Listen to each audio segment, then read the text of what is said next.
Welcome to ILTV's Israel Daily. I'm Lauren Izzo. And coming up in this edition, major losses to Israel's tourism industry as the Knesset plans to ease the country out of lockdown step by step. Normalization agreements are striking a chord throughout the Middle East. Could Saudi Arabia be next? The U.S. says they are working on it. And social media giants like Facebook and TikTok say no more to Holocaust denial. We'll catch you up on their collaboration with the Jewish Agency to End Hate.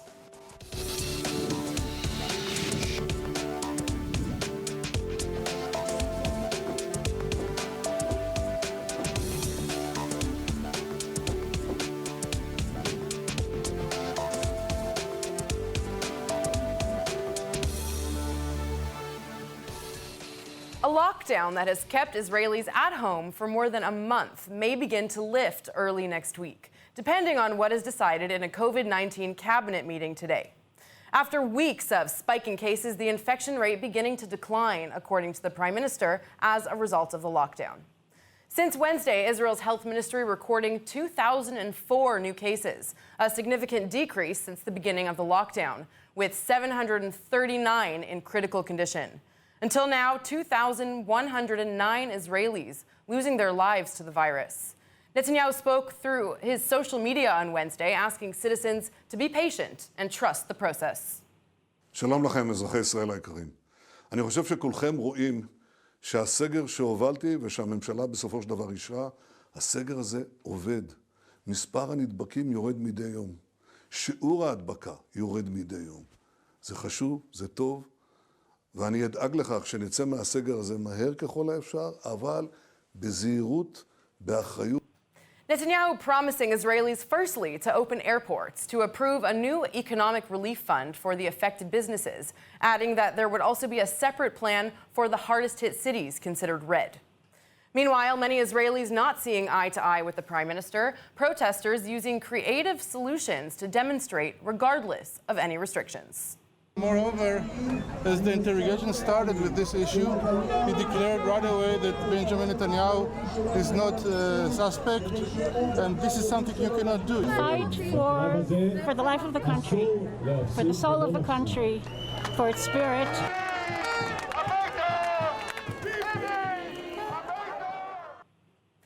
While many Israelis are up in arms over Netanyahu's handling of the pandemic, as well as the looming corruption charges against him. But one move that has hardly been disputed is the Abraham Accords, peace with the UAE and Bahrain, and maybe more Arab countries to come. Even opposition leader Yair Lapid congratulating him on the move today, calling it an excellent agreement. Still, there are those who oppose it. Nittany Manson with the latest. A vote taking place today in the Knesset to finally approve the peace deal between Israel and the United Arab Emirates, known as the Abraham Accords. It will likely pass easily. Speaking at the meeting, Israeli Prime Minister Netanyahu telling members of the Knesset that after the UAE and Bahrain, more nations, perhaps even the Palestinians, would follow suit. אנחנו נמשיך מצידנו להרחיב את מעגל השלום עם העולם הערבי. עשינו זאת עם איחוד האמירויות, אנו עושים זאת עם בחריין, ואני מודה למנהיגה המלך חמד אל חליפה, ונעשה זאת עם עוד מדינות. הן יחזקו יחד איתנו את ברית המתונים. אני עדיין מאמין שיום אחד גם הפלסטינים יתפכחו. Brokered in large by U.S. President Donald Trump, the Abraham Accord serves as a last-minute push for both him and Netanyahu at a politically paralyzing time, amidst a global pandemic and both countries riddled with anti-government protest movements. U.S. Secretary of State meeting with the Saudi foreign minister in Washington this week. I also raised how the Abraham Accords brokered by President Trump contribute greatly to our shared goals for regional peace and security. They reflect a changing dynamic in the region, one in which countries rightly recognize the need for regional cooperation to counter Iranian influence and generate prosperity. We hope Saudi Arabia will consider normalizing its relationships as well, and we want to thank them for the assistance they've had in the success of the Abraham Accords so far. It remains an open secret that Saudi officials were heavily involved in brokering the normalization deals, and the U.S. and Israel hope they'll join the accords as well. But for the Arab world, the issue is more complex than it may appear, loyalties being challenged by the new regional dynamic. Meantime, Israel approving more than 1,300 new settler homes in the West Bank. It's the first time a plan like this has been approved since Netanyahu suspended annexation plans.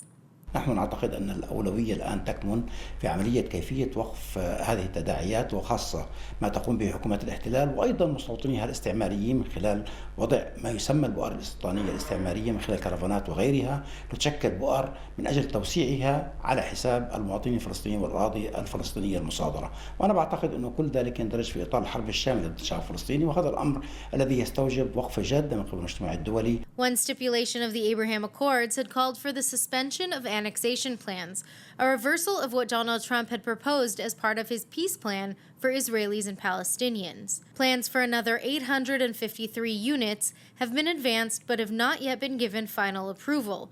Peace Now, an Israeli settlement watchdog, says the country is set to move forward with projects comprising of more than 4,000 new settler homes.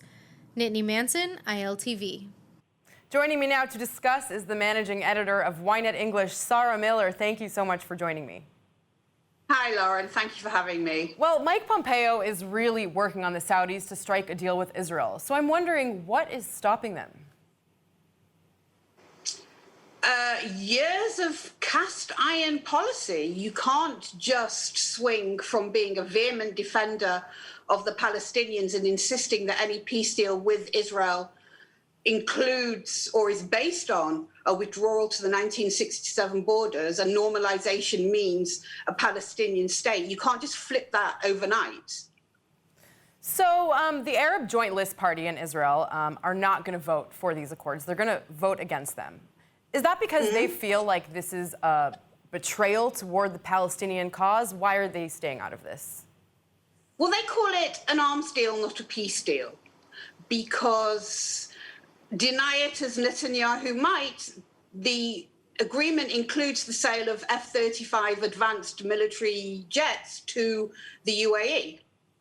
So they insist that there's nothing concrete in this that will benefit the Palestinians. So all it is essentially is just a way to allow the UAE to acquire F-35 jets. Interesting. I do want to touch on annexation a little bit. Obviously, we know that Donald Trump's peace plan included supporting Israeli annexation of the West Bank. Now, the Abraham Accords essentially suspended that plan, or at least temporarily. What is the significance of the new housing plans? Is annexation back on the table? Well, housing construction is not annexation. These are homes that have been approved through a long process, a process that began before the Abraham Accords was signed or announced. And while you can say that it violates the spirit of the agreement, one could make that case, it doesn't necessarily mean that construction or extension of settlements that already exist equals annexation. They're two very different things. Do you think that we're going to continue to see more parts of Donald Trump's peace plan for Israelis and Palestinians, or are his Abraham Accords sort of taking the place of that? Well, that depends whether he gets re-elected in November. Look, I think it's only fair to say that the Abraham Accords, yes, Donald Trump was the one that announced it, and yes, he has played a very major role, or his administration has played a major role in making this happen. But this is a process that has been going on for a very long time. Whether he's trying to, as Netanyahu says, achieve peace through peace or peace through strength, rather than territorial exchanges, remains to be seen. Right. The Trump plan does clearly set out, does clearly indicate the creation of a Palestinian state. Whether that actually happens or not depends on lots of things, well, clearly, including whether he's still in the White House. Well, clearly a changing Middle East, so we'll have to wait and see how it develops. Oh, Sarah Miller. for sure. It's definitely changing. Thank you so much. Thanks, Lauren. Social media platforms, including Facebook and TikTok, are cracking down on anti-Semitism and Holocaust denial in order to try to make their spaces safer and more inclusive. Chana Rifkin has this latest report. This week is a landmark for social media in the Jewish world in Israel. Several online giants vowing to curb anti-Semitic rhetoric. On Wednesday, representatives from some of the biggest companies spoke at a Knesset meeting where they promised to keep a more watchful eye on hateful content. An Israeli representative from TikTok spoke to the plenum virtually, vowing to be stricter when it comes to racism. I want to share with you how we keep anti-Semitism off the platform. First, let me say that we believe that anti-Semitism is abhorrent, and Eric and I are part of teams dedicated to ensuring that TikTok is a hostile place for hateful content. In recent months, there has been an uptick of hate on TikTok, including a Holocaust challenge that saw users dressing up and pretending to be Holocaust victims. We have a zero-tolerance stance on organized hate groups and those associated with them, like accounts that spread or link to anti-Semitism, white supremacy, and other hate-based ideologies. We do not allow the denial of violent tragedies, including the Holocaust. Also at the session were reps from Twitter and Facebook. Facebook also says that it will make a bigger effort to curb anti-Semitism, the company's founder, Mark Zuckerberg, posting on his timeline that, quote, Facebook is expanding its policy to prohibit any content that denies or distorts the Holocaust due to rising anti-Semitism. Following Zuckerberg's announcement, Facebook COO Sheryl Sandberg held a Zoom meeting with the Jewish Agency chairman Isaac Herzog, where they discussed the announcement. Herzog said the move was, quote, very significant in teaching the history and lessons of the Holocaust and fighting its denial. Sandberg, for her part, said it was equally important to educate users about reliable sources of information. Chana Rifkin, ILTV. Yigal Palmor is the head of international relations and foreign policy advisor to the Jewish Agency chairman, Isaac Herzog. He took part in those meetings we just mentioned. Thank you, sir, for joining us today. Thank you for having me. It's a pleasure. Well, the Anti-Defamation League expressed their disappointment with what they took away from their own meetings with Facebook executives earlier this week. Would you say the same? What were the highlights of the meetings that you participated in? Well, we certainly were not disappointed, I have to say. The meeting was very productive. We talked about the latest Facebook move, or rather the announcement of the coming move to delete and remove any mention of Holocaust denial in any content that enhances or propagates Holocaust denial theories. So this is extremely important from Facebook. If you remember that 2 years ago, Mark Zuckerberg said in his own voice why he considered Holocaust denial as a terrible thing, but that he thinks it should be allowed within the framework of free speech. So obviously, for Facebook to take that move, that came from somewhere. There was a process of learning and interiorizing a few things and a few lessons. We talked about that, and we also talked about the need not just to remove content that was abusive and offensive, but also to educate the users by redirecting them to reliable sources of information regarding the Holocaust. So all of this was, I think, very useful, very productive, and it was very much in going in the way that we think things should go, not just on Facebook, but on other platforms as well. Can you tell us who exactly was involved in this meeting that you took part in? How many people were a part of this? Well, this was what the French call a petit comité, a very small and restricted meeting with Sheryl Sandberg and Isaac Herzog, and with Jordana Cutler, who represents Facebook in Israel, and myself present. That was the forum. That's it. Because I believe, and we all believe at the Jewish Agency, I think Facebook believes so too, that in order for the conversation to be useful and in order for the conversation to actually go somewhere and reach conclusions, you need as few speakers as possible. That is to say that if you convene a round table where 10 people from every side, everyone gets to speak their mind and to say their opinion, and that's fine. But that's not going to lead to any operational conclusions, if you see what I mean. Absolutely. And this conversation was very straight on, very direct, very personal. We talked about what needed to be discussed, and we didn't need much time to reach conclusions. And just really quickly, following your meeting that you had with Sheryl Sandberg and Isaac Herzog, there was a meeting in the Knesset yesterday that had, as well as Facebook representatives from TikTok and Twitter, and you seem to think that meeting was not as productive as the meeting that you had on Zoom before that. Why is that? Well, first of all, any meeting that is broadcast or made public, even as it is taking place, cannot be, by definition, a productive meeting because people will speak to the camera. And we all know that. I mean, you're on TV business, you know what I'm talking about. People will speak because people will speak while they are aware of being watched, not just by the people present at the meeting, but by an unknown number of people watching them on TV. So this is like a show on the public square. It's not the same as meeting behind closed doors and getting things done. So we will definitely look to those, those small exclusive meetings to get, the real policy news. Yigal Palmor, thank you so much for being on our show today. Thank you. Thank you.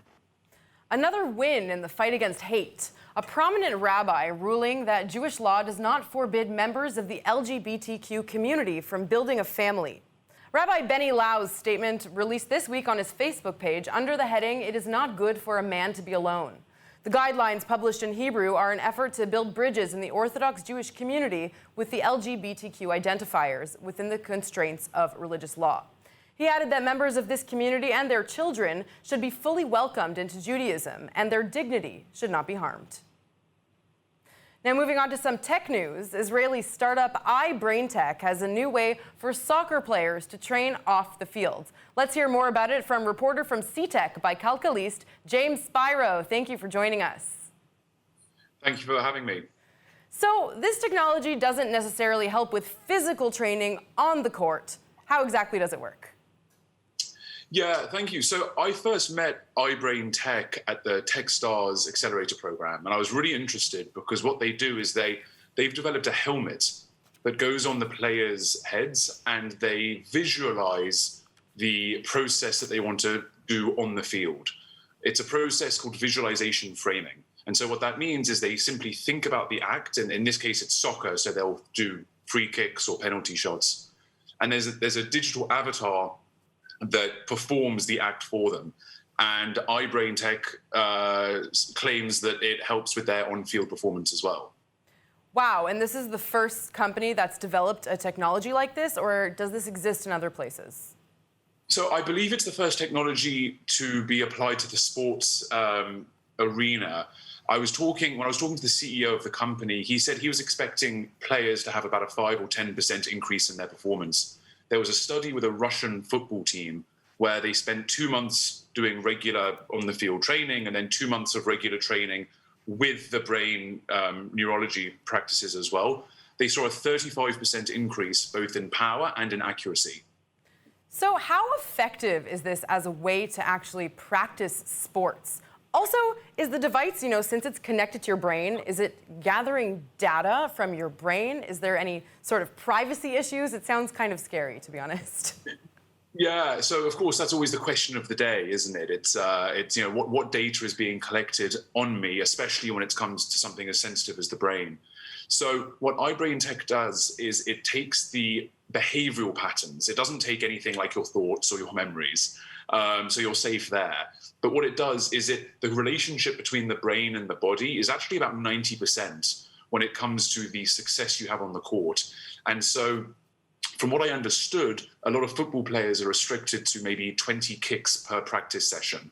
That's because they risk injuring themselves during practice sessions. And what iBrainTech does is it allows you to do 40 or 50 of them digitally, which is a vast improvement. In terms of analytics, it's super helpful for the coach because the coach can look at the data and say, okay, well, this player is better at taking free kicks, or this player is better at doing corners, or with defense or upfront attack. So it's really super interesting. Absolutely. And, we don't have much time, but I'm curious, are we going to see this in the bigger field of basketball anytime soon? Is LeBron James going to have one of these?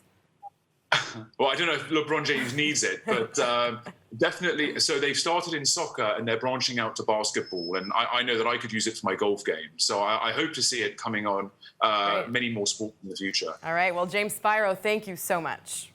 Thank you. Well, big news in the Israeli entertainment industry last night. HBO will purchase the global distribution rights for 2 Israeli series.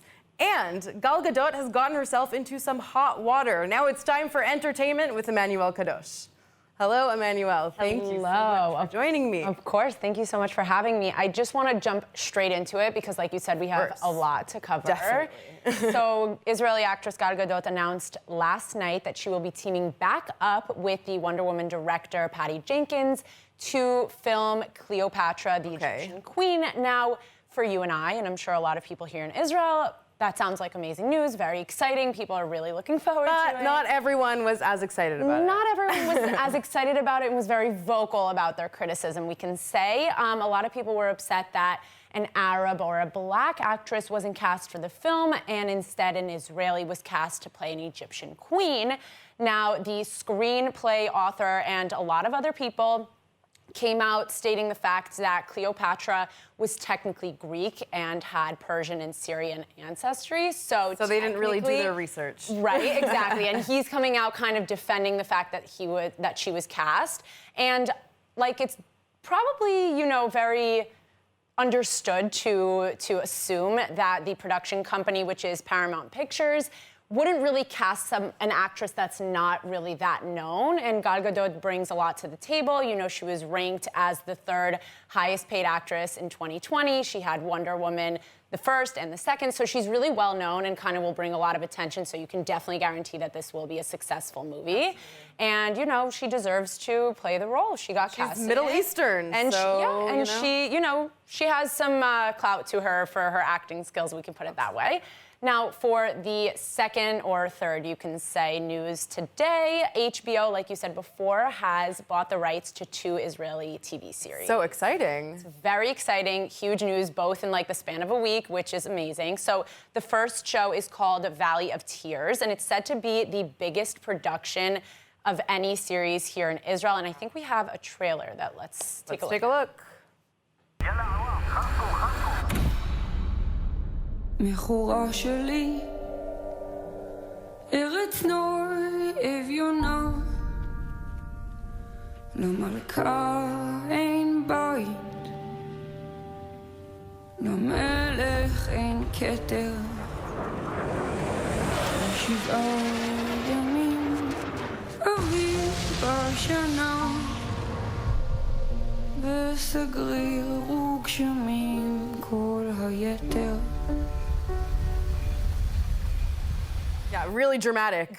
So speaking of dramatic, the TV show is based on the Yom Kippur War, which has not been traumatized before in a TV series. So it's definitely going to bring a little bit of history to the world. And in the fact that it's airing here in Israel on October 19th. So we'll be able to see it, and then the HBO version will be a little... But if you want the English subtitles, you got to wait for HBO. Yes, definitely. And then the second show is called Dibukim, which is about an Israeli man who marries a French woman and is then killed during the ceremony. Oh, wow. Yes, so it's a lot of dramatic TV series to be waiting for. And that one we know much less about now, but hopefully I will be able to get a trailer of that soon and see what it's about. Emmanuel Kadosh, thank you as always for your fabulous insights. Of course, thank you. Okay, on that note, let's take a look at the weather forecast. Finally, a slight cool down this week as we move into Israeli fall weather. Tonight, expect clear night skies with lows averaging 68 Fahrenheit and 20 degrees Celsius. And then moving into the weekend, a call for mostly clear skies with highs averaging 87 Fahrenheit and about 30 degrees Celsius. And now, before we go, let's take a look at what's going viral in Israel.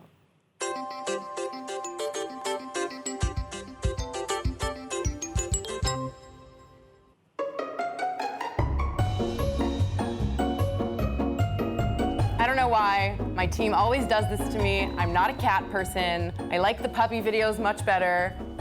But it's pretty cute, I have to admit. Look at that fuzzy little tail. All right, that's it for today's news. Today's exchange rate is 3.39 shekels to the American dollar and 2.57 to the Canadian dollar. For more news from ILTV, please like ILTV on Facebook, follow us on Instagram, and subscribe to our YouTube and Roku TV pages. I'm Lauren Izo. Thanks for watching.